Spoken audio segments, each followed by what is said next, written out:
আলহামদুলিল্লাহ।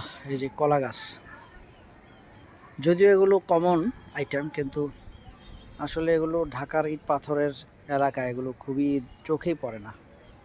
এরকম পানির উপরে, এটা এক প্রকার কচুরিপানা, এটা একদম পুরো সবুজ হয়ে পড়ে থাকে। এগুলো মাছ এগুলো খায়। আলহামদুলিল্লাহ, এরকম ঢাকার আশেপাশে কিছু জায়গা রয়েছে যেখানে গ্রামে যায় এখনও।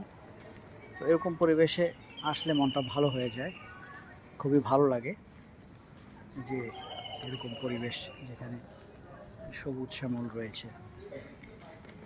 আল্লাহ পাকের নিয়ামত, এগুলো দেখে দেখে আমরা আল্লাহ পাকের শুকরিয়া জানানো যে আল্লাহ পাক কত সুন্দর করে পৃথিবী বানিয়েছেন, আল্লাহ পাক কত সুন্দর করে সব কিছু সৃষ্টি করেছেন। এক একটা নিয়ামত আল্লাহ তাআলা